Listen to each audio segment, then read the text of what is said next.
Hello friends, welcome to my channel education for knowledge. आप लोगों का स्वागत है इस वीडियो में। आज इस वीडियो में देखेंगे बीपीएससी का जो पीटी एग्ज़ाम नवंबर में होने वाला है, उसके लिए इस वीडियो को बनाया जा रहा है। यानी कि जितने प्रीवियस ईयर बीपीएससी ने एग्ज़ाम कंडक्ट करवाए हैं, प्रीलिम्स में जो क्वेश्चन पूछा गया है उस क्वेश्चन को देखेंगे, और उस क्वेश्चन में जो बिहार से स्पेशल पूछा जा रहा है, यानी बिहार स्पेशल को इसके अंतर्गत हम डिस्कशन करेंगे प्रीवियस ईयर क्वेश्चन। तो यह वीडियो 17 बीपीएससी पीटी के लिए हेल्पफुल होने वाला है। तो आप लोग इस वीडियो को देखिए, और पसंद आता है तो लाइक भी कीजिए, शेयर भी कीजिए। चलिए इस वीडियो को स्टार्ट करते हैं। तो देखिए यहाँ पे वीडियो में यहाँ पे लिखा हुआ है 65, यानी कि 65वीं बिहार संयुक्त प्रतियोगिता परीक्षा पुनर्परीक्षा, यानी 2020 में ही 65वीं बीपीएससी परीक्षा होती है। पेपर लीक हो जाने के कारण इसका फिर से पुनर्परीक्षण यानी री एग्ज़ाम करवाया जाता है। तो उसका यहाँ दिया गया है। हम आप लोगों को सभी एक एक करके प्रीवियस ईयर क्वेश्चन हम यहाँ पे इस वीडियो में अपलोड करेंगे, यानी चैनल पे। तो आप लोग इस यूट्यूब चैनल को सब्सक्राइब कर लीजिए, ताकि आपको यहाँ पे नोटिफिकेशन मिलता रहेगा। तो चलिए इसके तहत फर्स्ट क्वेश्चन यहाँ डिस्कस करते हैं। कौन कौन सा क्वेश्चन पूछा जा रहा है वो हम लोग देखेंगे। तो यहाँ पे आप लोग देख पा रहे होंगे कि क्वेश्चन नंबर फर्स्ट है। यहाँ पे पूछा गया था 2020 में बिहार से केंद्रीय गृह राज्य मंत्री का नाम है। यानी कि इस क्वेश्चन को तो रिपीट नहीं किया जा सकता है, क्योंकि उस समय का करंट अफेयर है बिहार से, जो कि रिलेटेड है। तो यहाँ पे पूछा क्या जा सकता है। तो इस क्वेश्चन को देख के आप एनालिसिस कर सकते हैं कि करंट अफेयर बिहार से क्वेश्चन पूछा जा रहा है, जो कि बिहार स्पेशल का जो जीके है, यहाँ से 20 से 25 क्वेश्चन बिहार स्पेशल से पूछा जाएगा। लगभग 30 भी रह सकता है। करंट अफेयर को अगर इंक्लूड कर लेते हैं तो हिस्ट्री रहेगा, ज्योग्राफी रहेगा, पॉलिटी रहेगा ये बिहार से। तो यहाँ पे पूछा गया था कि बिहार से केंद्रीय गृह यानी कि केंद्रीय गृह राज्य मंत्री का नाम बताइए। ये क्वेश्चन पूछा गया। अगर अभी कोई बिहार से हैं जो कि सेंट्रल में वो कैबिनेट मिनिस्टर हैं, तो वो पूछा जा सकता है। तो ऐसे क्वेश्चन को एनालिसिस करके अभी के परिप्रेक्ष्य में आप तैयारी कर सकते हैं। तो इसका आंसर उस समय के लिए हो जाएगा नित्यानंद राय, जो कि आपके लिए अभी ये रिलेवेंट नहीं रहा। तो नेक्स्ट क्वेश्चन देखेंगे यहाँ पे, इसका आंसर बी नंबर हो जाएगा। नित्यानंद राय उस समय केंद्रीय मंत्री थे। नेक्स्ट क्वेश्चन नंबर 2 देखिए। ये क्वेश्चन, गौतम बुद्ध ने अपना प्रथम उपदेश कहाँ दिया। यह स्टैटिक जीके के अंतर्गत है। ये क्वेश्चन इंपॉर्टेंट है, इसको मार्क कर लीजिए, क्योंकि ये क्वेश्चन पूछा जा सकता है, रिपीट कर सकता है। तो प्रीवियस ईयर क्वेश्चन सारे अब देख लीजिएगा 45 बीपीएससी से लेकर 59वीं बीपीएससी तक। तो ये क्या होगा, आपको 10 से 15 क्वेश्चन मिल सकता है, डायरेक्टली और इनडायरेक्टली। तो आपको वहाँ से कुछ हेल्प मिलेगा। तो आप प्रीवियस ईयर क्वेश्चन लगा के जाइए, टेस्ट दीजिए, प्रैक्टिस सेट दीजिए, ये सब देना ही चाहिए। एडुटेरियस आप हेल्प लीजिए, जितने भी आप ट्रेंड है क्वेश्चन पूछने का वो एनालिसिस कीजिए। बाकी जो हम अपलोड करेंगे उसको देखिए। अपना अभी आप जो रीडिंग आवर है, यहाँ पे पढ़ने के जो स्टडी टाइम है, उसको थोड़ा इंक्रीज कर दीजिए और फोकस कर दीजिए बीपीएससी पीटी पे। निक क्रैक हो सकता है, क्योंकि यहाँ पे अधिक सीट की संख्या अधिक है, 1957 प्लस है। तो इसको यहाँ पे लेगा भी, इसका 10 गुना 15 गुना लेगा। तो यहाँ पे अधिक संख्या में लोगों को लेगा। तो यहाँ पे आपको मेंस देने की अवसर मिलेगा, यहाँ पे जीवन भी बदल सकता है। तो यहाँ पे आप देख सकते हैं, गौतम बुद्ध ने अपना प्रथम उपदेश कहाँ दिया था। तो गौतम बुद्ध को ज्ञान की प्राप्ति होता है, तो इसको सबसे पहले वो अपना जो उपदेश देते हैं वो सारनाथ में देते हैं। तो नेक्स्ट क्वेश्चन देखेंगे, इसका आंसर बी नंबर हो जाएगा। यहाँ पे नेक्स्ट क्वेश्चन 3 नंबर है। तो 3 नंबर में आप देखिए, क्वेश्चन पूछा गया था कि पाटलिपुत्र में बुलाई गई प्रथम जैन संगीत के अध्यक्ष कौन थे। ये भी क्वेश्चन इंपॉर्टेंट है, क्योंकि ये स्टैटिक जीके के अंतर्गत आएगा। तो बिहार का स्टैटिक ये करंट अफेयर है, यानी कि जी क्वेश्चन है, ये जीके है, तो ये इंपॉर्टेंट हो जाएगा। यहाँ पे अस्तुल भद्र जो है पाटलिपुत्र में बुलाई गई प्रथम जैन संगीत, यानी कि जितने भी जैन संगीत हुए हैं उनमें से जो प्रथम जैन संगीत हुई थी वो पाटलिपुत्र में हुई थी। और इसके अध्यक्ष कौन किसने किए थे, तो अस्तुल भद्र ने किए थे। ये क्वेश्चन आंसर सी होगा इसका राइट आंसर। इसी प्रकार से आप एनालिसिस करके देखिए कि कैसे पूछा जा रहा है, इसके अनुसार से आप पढ़िए। नेक्स्ट क्वेश्चन देखिए यहाँ पे 4 नंबर क्वेश्चन में, 1922 के भारतीय राष्ट्रीय कांग्रेस यानी इंडियन नेशनल कांग्रेस के गया अधिवेशन के अध्यक्ष कौन थे। यानी कि 1922 में गया जिला, बिहार का एक जिला है गया जिला, यहाँ पे इंडियन नेशनल कांग्रेस का एक अधिवेशन होता है, सेशन होता है। इसके प्रेसिडेंसी किसने किए थे, तो CR दास, चित्तरंजन दास।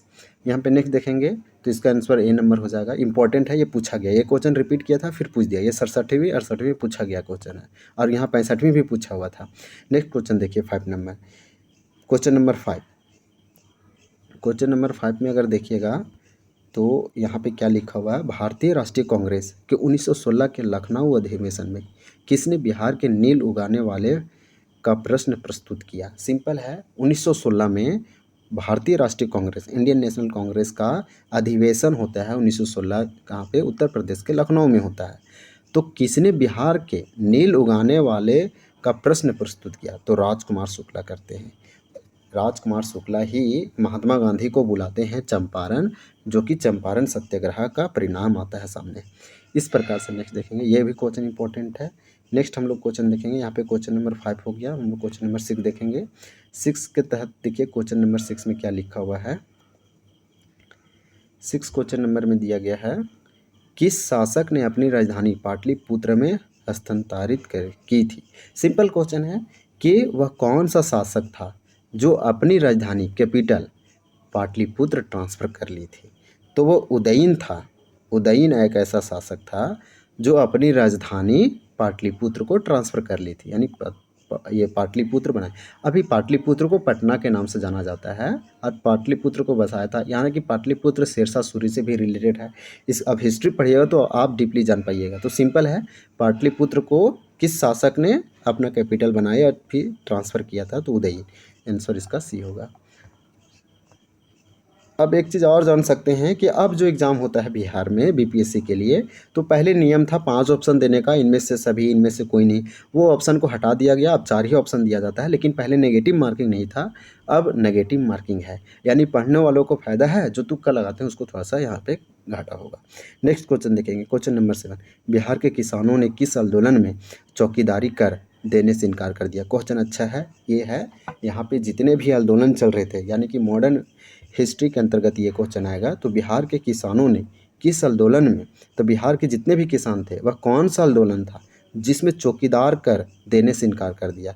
तो सविनय अवज्ञा आंदोलन, जो कि महात्मा गांधी के द्वारा चलाया गया था, एक नेशनल मूवमेंट था यार। ये सविनय अवज्ञा आंदोलन के दौरान ही चौकीदारी कर देने से इनकार कर देते हैं। और कौन करते हैं? तो बिहार के किसान। तो यह आंदोलन आपको याद रखना है, आंसर इसका डी होगा।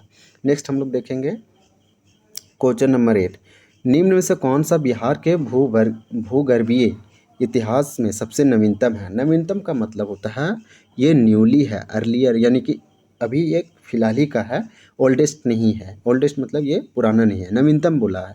तो बिहार का कौन सा, बिहार का भूगर्भीय इतिहास में सबसे नवीनतम, तो बिहार का जो मैदान है वो न्यू है।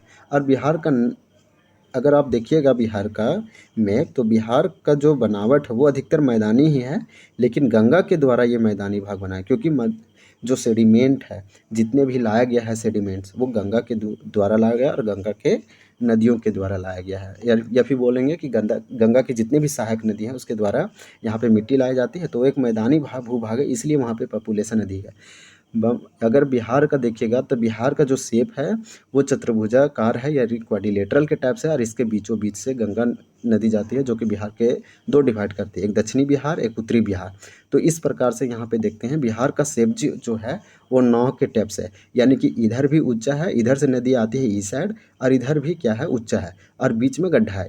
इसीलिए ये रीज़न है कि इधर से भी नदी गंगा में जाके मिलती है और उत्तर वाले भी आके गंगा में मिलते हैं, और बीच में तो नाव के शेप के दोनों लाइन से ऊंचा है, बीच में गड्ढा है। इस प्रकार के आप इसमें तो थोड़ा सा फैक्ट याद रख सकते हैं। तो बिहार का मैदान जो है वो बिहार के भूगर्भीय इतिहास में सबसे नवीनतम है।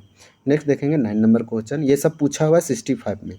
नेक्स्ट देखेंगे, पुरानी जलोढ़ मिट्टी का विस्तार बिहार के निम्न में से किस क्षेत्र में पाया जाता है?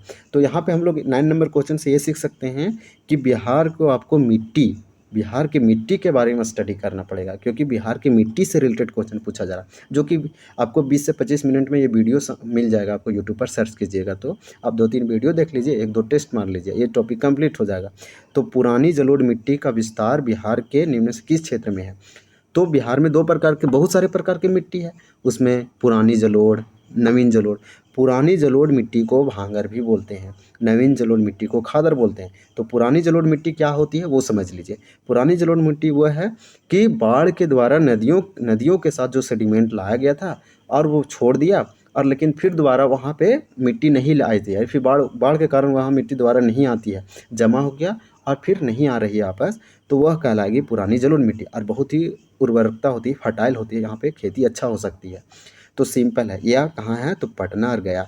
यही कारण है कि पटना और गया में बाढ़ नहीं आती है, फ्लड नहीं आती है, क्योंकि यहाँ पे पुरानी जलोढ़ मिट्टी है, पुरानी जलोढ़ मिट्टी एक बार कभी आई होगी और उसके साथ मिट्टी आई होगा। अब यहाँ पे बार बार बाहर नहीं आता, अगर बार बार आएगा तो नया वहाँ पे नई जलोढ़ मिट्टी होगा, क्योंकि वो बार बार आ रहा है जा रहा है। तो इस प्रकार से इसका आंसर ए हो जाएगा। एक कॉन्सेप्ट वाला चीज़ है, यहाँ पे आप याद रख सकते हैं। हम लोग नेक्स्ट देखेंगे इसके तहत क्वेश्चन नंबर 9 देख लिए, पटना गया। तो हम लोग देखेंगे यहाँ पे 10 नंबर क्वेश्चन। तो आप यहाँ पे देख सकते हैं कि 10 नंबर में क्या पूछा गया है क्वेश्चन नंबर में। तो 10 नंबर में देखिए, 10 नंबर क्वेश्चन में पूछा गया बिहार में बरौनी रिफाइनरी किनके सहयोग से बनाया गया था। तो ये भी क्वेश्चन बिहार से ही संबंधित है। क्वेश्चन बिहार में जितने भी स्पेशल पूछे जाते हैं वो हार्ड नहीं रहते हैं। अगर आप अच्छे से पढ़ें ओवरव्यू एक दो बार बिहार के जीके को तो आप पकड़ सकते हैं। तो बिहार में एक बरौनी रिफाइनरी है। रिफाइनरी क्या होता है? जो रिफाइन करते हैं, जो अशुद्धियाँ को शुद्ध करते हैं, फिर मार्केट में उसको सेल किया जाता है, प्रोडक्ट बनाया जाता है, यूजेबल प्रोडक्ट। तो सिंपल है, एक फैक्ट्री है रिफाइनरी, बरौनी रिफाइनरी। तो किनके सहयोग से बिहार में इसका स्थापित किया जाता है?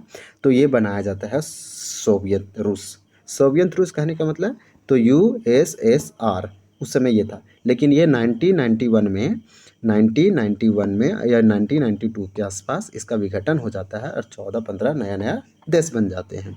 इस प्रकार से जैसे में अगर झारखंड में आप देखिएगा तो झारखंड में आपको मिलेगा, देखने को मिलेगा जो बोकारो स्टील प्लांट है उसको USSR के रूप से बनाया गया है।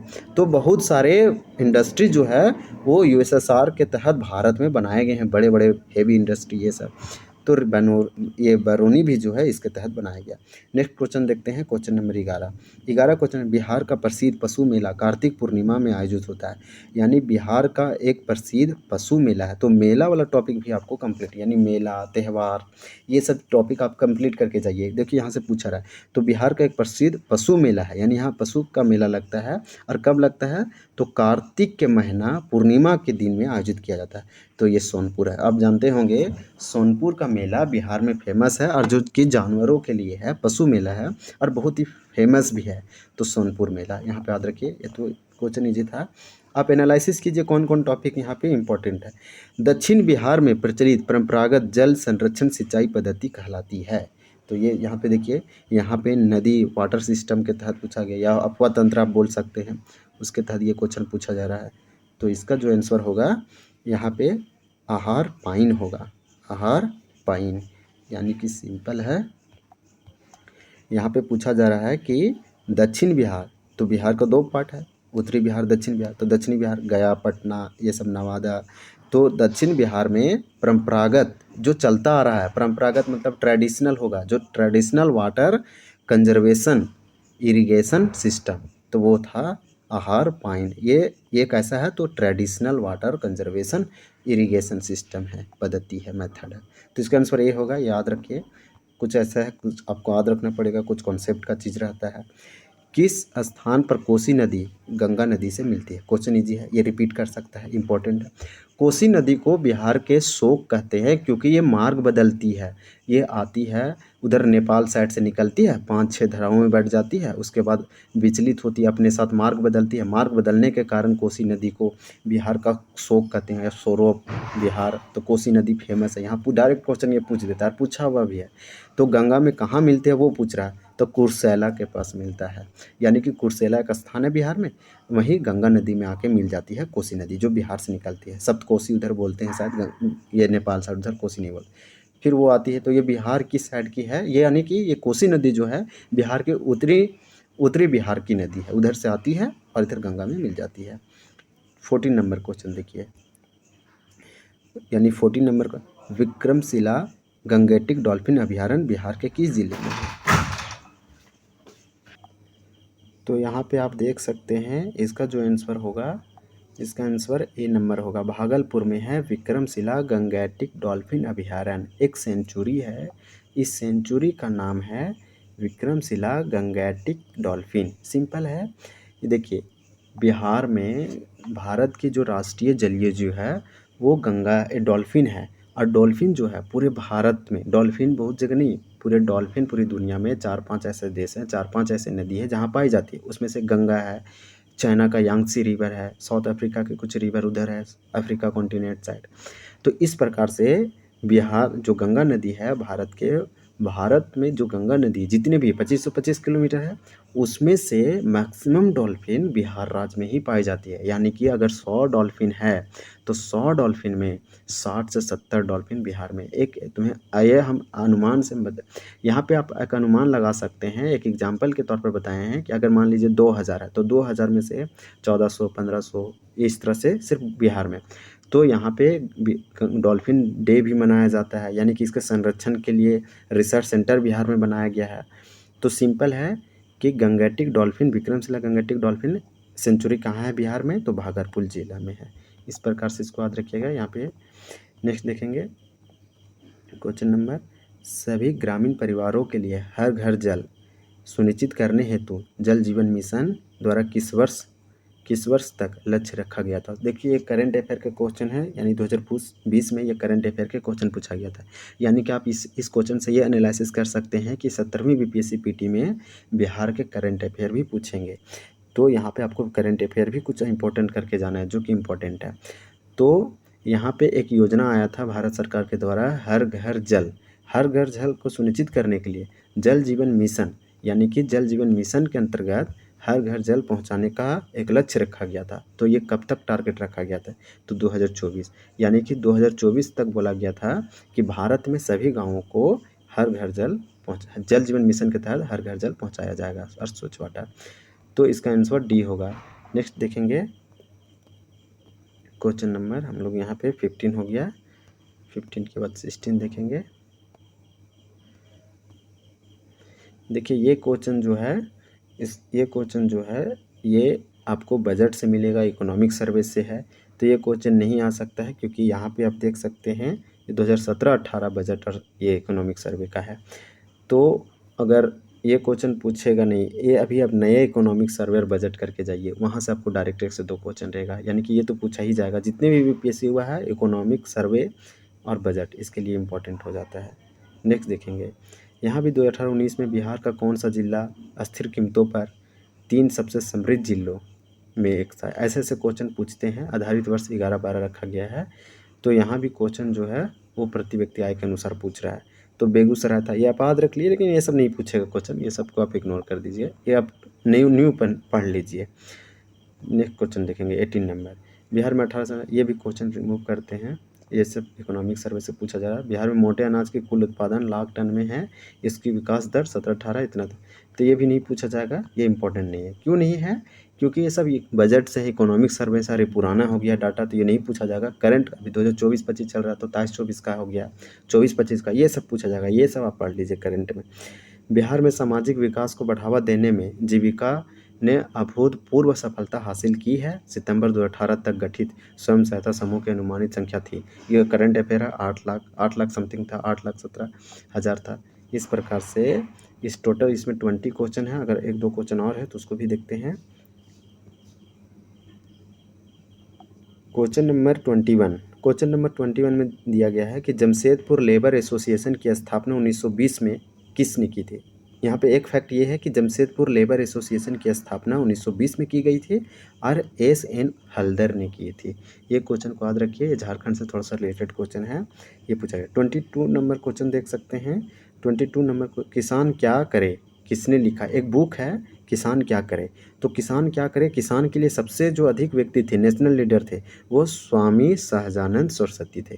तो इस बुक को भी राइट किए हैं स्वामी सहजानंद सरस्वती।